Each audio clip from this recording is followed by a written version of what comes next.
Boa noite a todos, bom dia ou boa tarde, aqui é o Yukias do canal Yukias Mangal. Tô trazendo essa matéria aí do canal BR, o IGN, não é?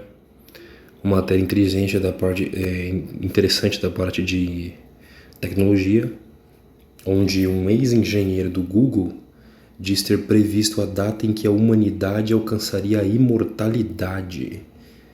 E ele já acertou previsões passadas. A singularidade está prevista para 2045, afirma Ray Kurzweil, não é?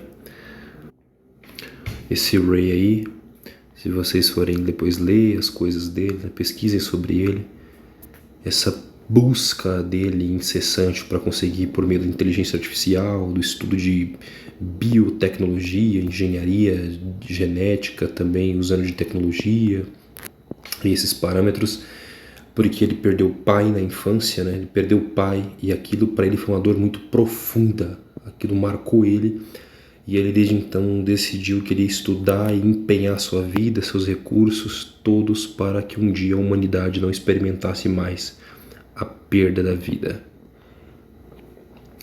Com o ritmo em que a tecnologia evolui, muitos se perguntam se os humanos algum dia alcançarão a imortalidade. Para alguns, como o ex-engenheiro da Google, isso é um fato. E de acordo com Ray Kurzweil, a humanidade alcançará a imortalidade a partir de 2030. Lembrando que, né, a agenda do mundo é essa, não é? Nós estamos em plena agenda 2030 para ser implementada. A agenda 2030 da ONU e a agenda Reset, todos eles dão essa data para 2030. Então, vamos ver se eles realmente vão chegar lá.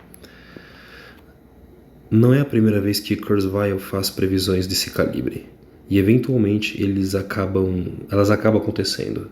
Na verdade, ele acertou 86% das 147 previsões que fez, segundo o Daily Mail. Esse renomado inventor e autor de diversos livros sobre inteligência artificial, nanotecnologia e robótica vem afirmando há algum tempo que dentro de alguns anos chegaremos à singularidade. Para mim, a singularidade só vai ser alcançada também quando eles unirem a tecnologia com o corpo humano, com a mente humana. A mente humana junto com a máquina, aí realmente a máquina vai ganhar um nível de consciência, né, por causa da mente humana. O ser humano é o único que tem consciência. E aí realmente essa vai ser a besta que sobe da terra, sobre o qual todo ser humano da terra vai dizer, né, quem é semelhante à besta, ou quem poderá batalhar contra ela? Vai, né? Uma história de nanorobôs, inteligência artificial e singularidade. Se você está se perguntando o que esse termo significa, não se preocupe, nós resumiremos para você. A singularidade é o conceito teórico de Kurzweil se refere, onde explica que a inteligência artificial chegará a um ponto em que ultrapassará a inteligência humana e mudará o curso da nossa evolução. Kurzweil chama esse ponto de singularidade. Como explica este ex-engenheiro, ele vê um futuro em que a singularidade ocorrerá no ano de 2045, com a inteligência artificial passando num teste de Turing, válido em 2029. A ideia dessa previsão é que, uma vez atingida a singularidade, os campos da genética, nanotecnologia, da robótica, terão evoluído ao ponto de serem descobertos métodos de reversão da idade utilizando nanobots. Aí eu quero explicar isso para vocês. Não é só eles, né, mas tem vários cientistas, empresários de renome que investem bilhões de dólares todos os anos para alcançar esse meio. A ideia é usar nanorobôs. Imagina, nanorobôs são robôs só que em escala nanométricas, né? São muito minúsculos, capazes de entrar dentro da célula do corpo humano e atuarem lá dentro. Imagina só que o objetivo deles é o quê? Eles precisam descobrir o nosso relógio biológico. Nosso corpo, nossas células, ela tem um prazo. Nós viemos para esse mundo e nós temos um prazo de validade. Se você, no meio do caminho, não perder a vida por qualquer situação, um acidente ou alguém tirá-la, você mesmo assim, você está programado para morrer. Todos nós estamos. Este corpo aqui, essa tenda, esse corpo físico. E a ideia deles é, por meio dos nanorobôs, entrar dentro do corpo humano e encontrar um método por meio da genética, da nanotecnologia, da robótica, ser capaz de entrar nas células e reverter esse processo, fazer com que as células se regenerem, ou pegar o nosso relógio biológico e atrasar ele, fazer ele retroceder, reverter as suas ações para que o nosso corpo rejuvenesça ou dure mais tempo, né? Uma coisa que eu acredito que já está bem claro, né? Deus deixou isso na Bíblia e estudos científicos já mostraram que quando você mexe na idade do ser humano numa escala assim tão profunda, você acaba tirando a vida, você deteriora a pessoa. Eles fizeram testes com ratos. Essa ideia de você ficar tentando reverter a idade dos animais, você tira a vida dele.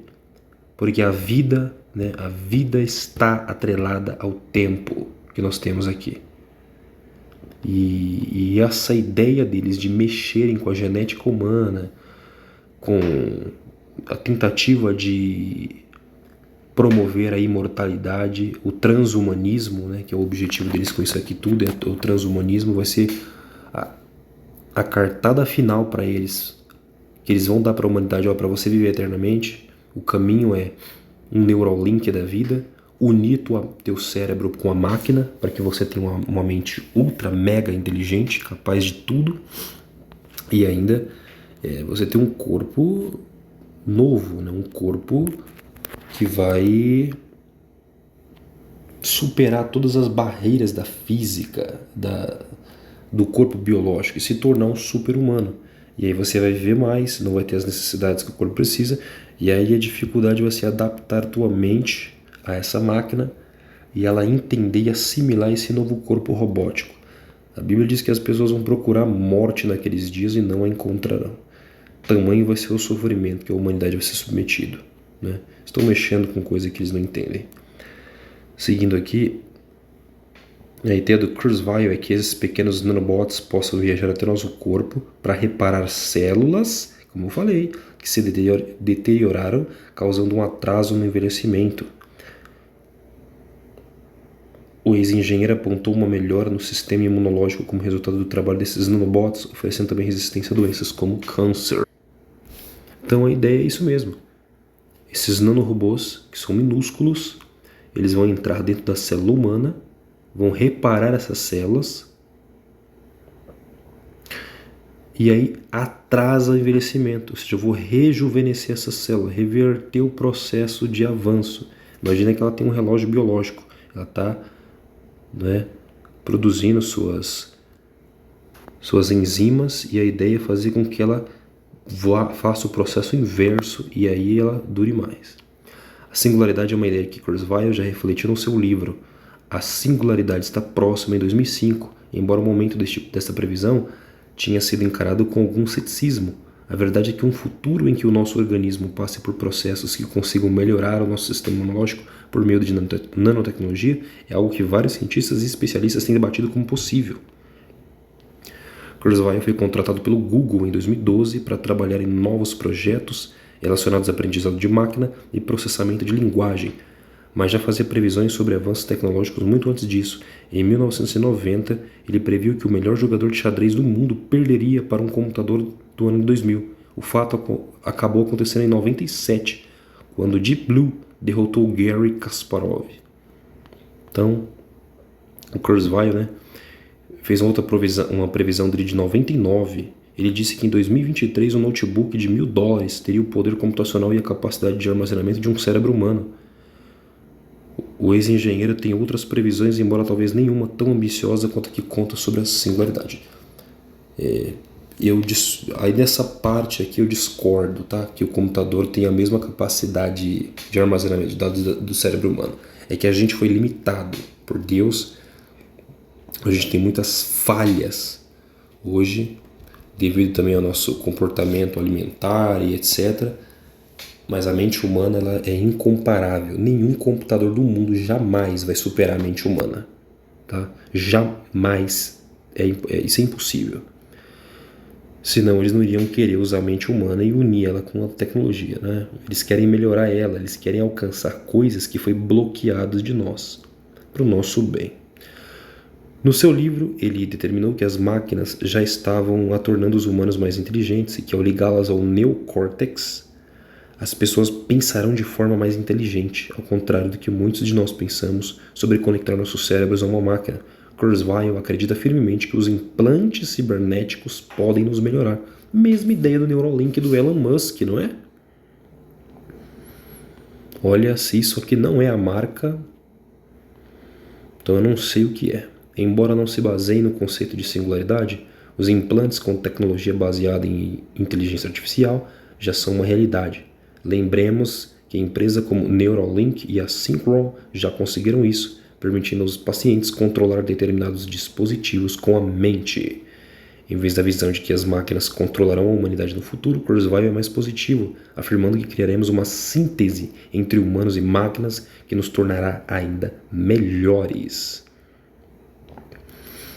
E aí eles falam, né, são temas que vimos já em diversos filmes, etc e tal. A matéria eu quis ler ela inteira para vocês, porque ela é muito interessante, mas mostra para vocês aí que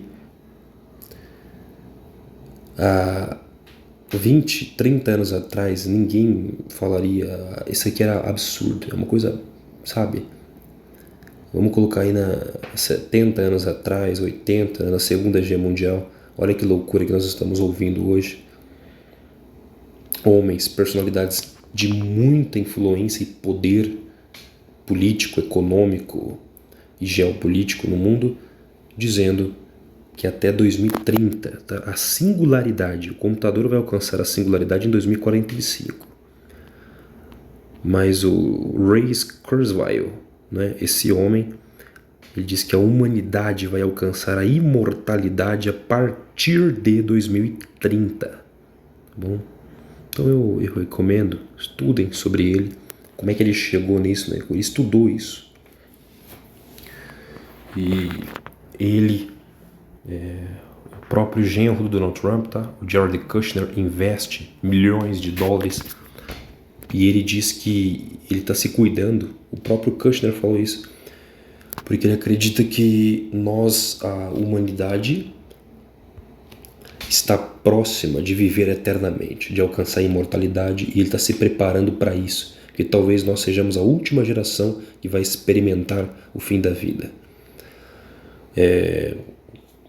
O cofundador do PayPal lá, eu esqueci o nome dele, Peter Thiel, é outro que investe bilhões de dólares em empresas, startups, em laboratórios científicos que estudam a bioengenharia e tecnologias de transhumanismo e rejuvenescimento, né?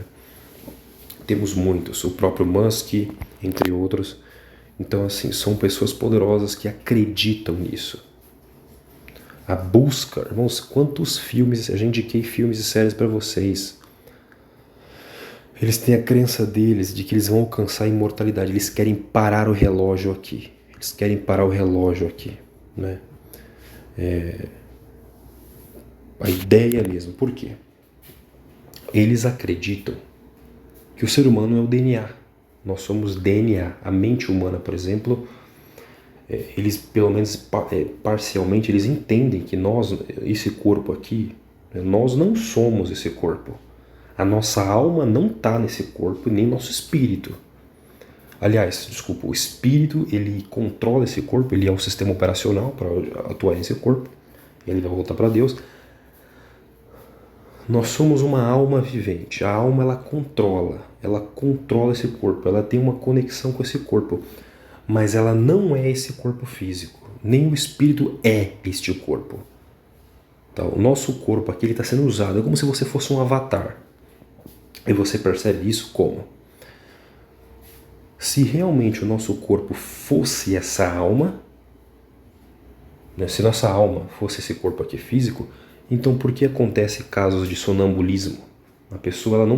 A alma, por exemplo, ela não volta para o corpo, ou ela fica ali dormindo e aquele corpo é controlado por outra entidade, ou ele tem um espasmo e trabalha sozinho, Uma doença faz com que o corpo trabalhe sozinho. Uma pessoa que está em coma, o corpo é desligado. E quando a alma volta, ou aquele corpo volta, a pessoa ela volta exatamente na data. Ela pode ter ficado 10 anos, ela volta naquela data. Entendeu? Ou seja, não há, né, uma consciência neste corpo aqui. É um corpo biológico que funciona com o relógio desse mundo. Ele funciona só para esse mundo. É algo para lidar somente com essa realidade dimensional que nós estamos hoje. Quem já sofreu, por exemplo, a paralisia do sono? O que acontece? O que é a paralisia do sono? Quando você tem um sonho e você está correndo de alguém, ou você precisa lutar, o seu cérebro, né, que é uma antena Wi-Fi, é ele que capta as informações do seu eu que está lá nas regiões celestiais. Essa é a conexão, o fio de prata, vamos dizer assim. E aí ele desliga a parte do cérebro que controla o músculo. É por isso que você sonha que está brigando, que está correndo, mas você está parado.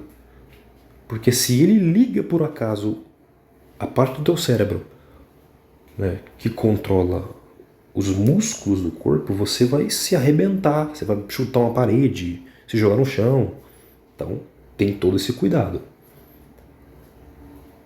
Porém, a paralisia do sono é quando você acorda, você nota isso, você acorda, sua mente acorda, sua alma consegue acordar, mas o corpo não responde, ele não consegue conectar ao corpo. Ou seja, existe um meio de conexão, existe uma distinção, existe uma separação entre corpo, alma e espírito.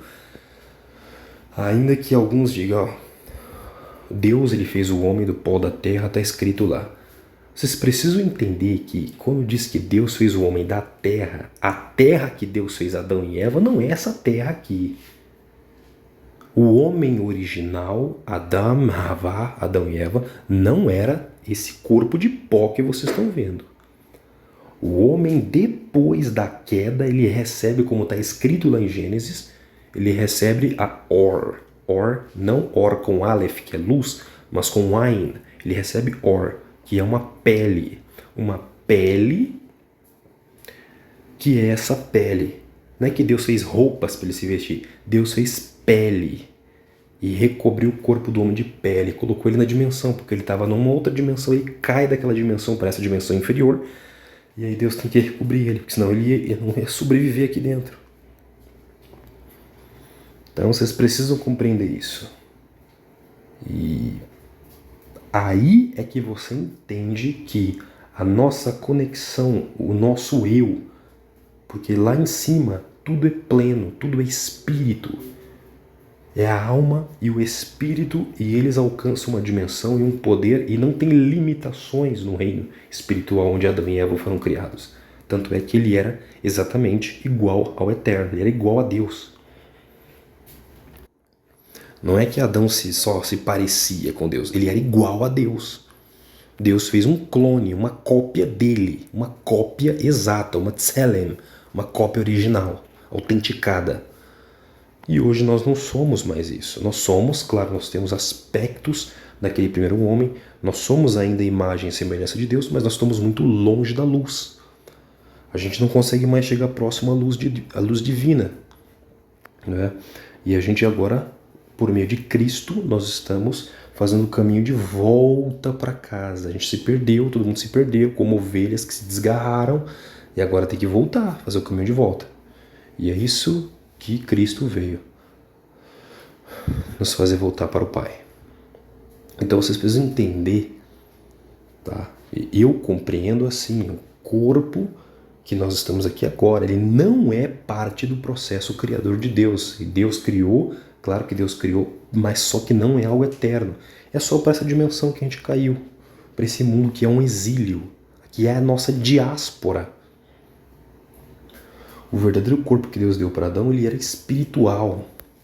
Ele era de pura luz, uma luz, ele recebia a luz de Deus diretamente, sem filtro, como o Messias recebe.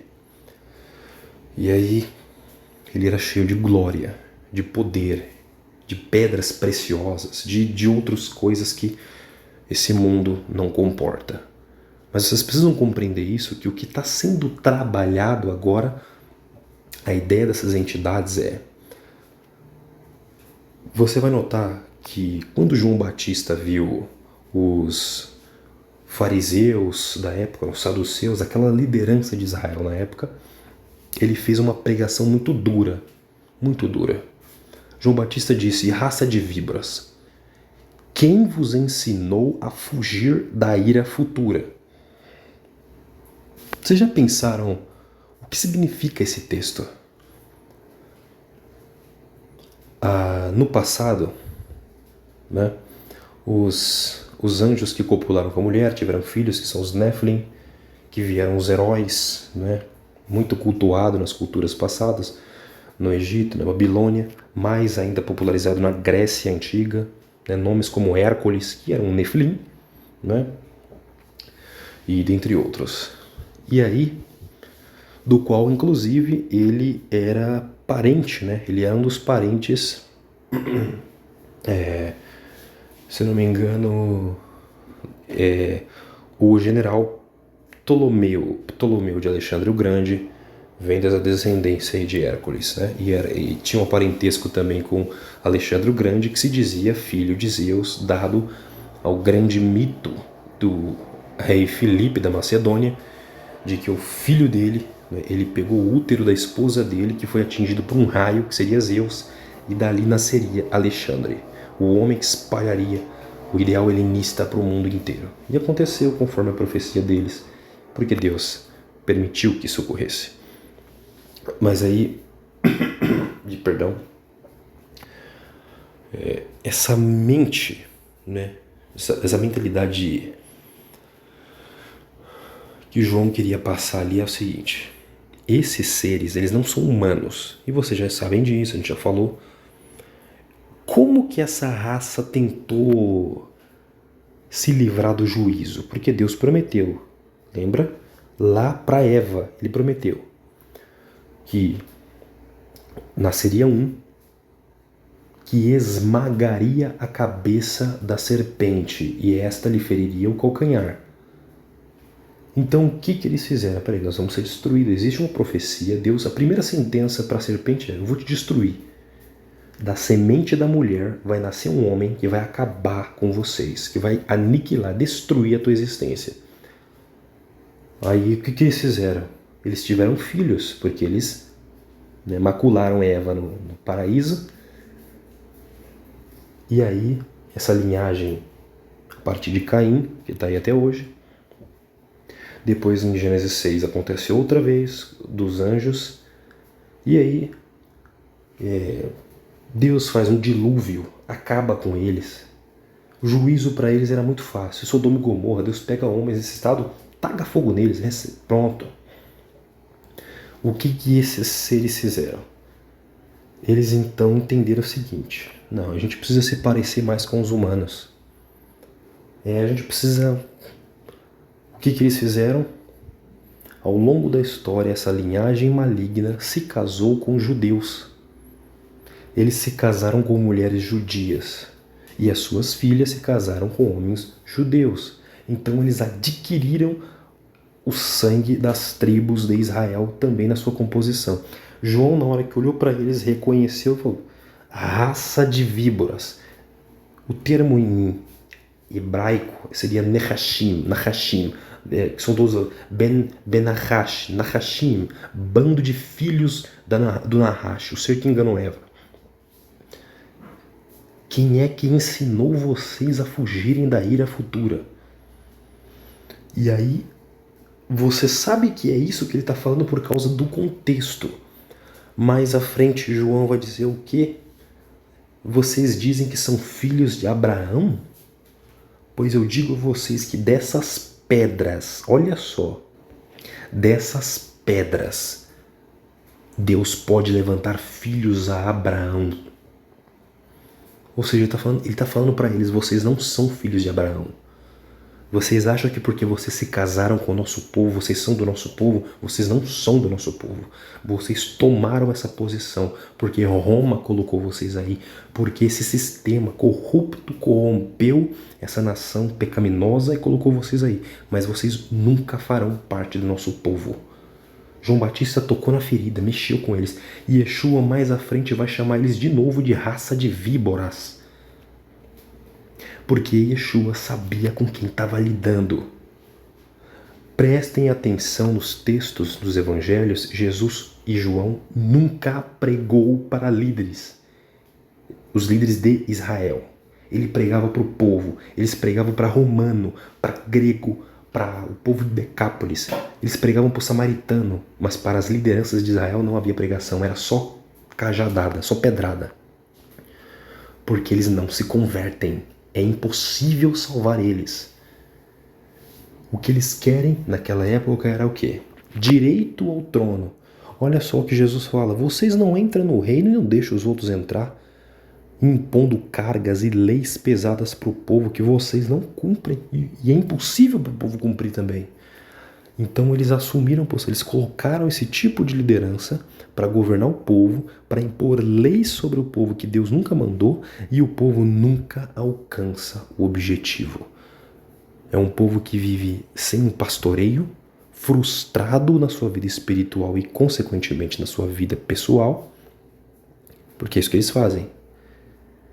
Então, isso está escrito em Mateus. Quando Jesus está aqui, ele fala, está escrito nos evangelhos, que naqueles dias Yeshua ele olhou para Israel e viu todos os homens, ele viu todos eles. Ele se compadeceu de grande compaixão, porque via cada um perdido como ovelhas que não tinha pastor. Era assim que estava o estado de Israel, mas não só Israel, o mundo inteiro está nesse estado. Os homens, todos como ovelhas que não têm pastor. Quantos de nós estamos nesse estado agora? Então essa é a mensagem para nós.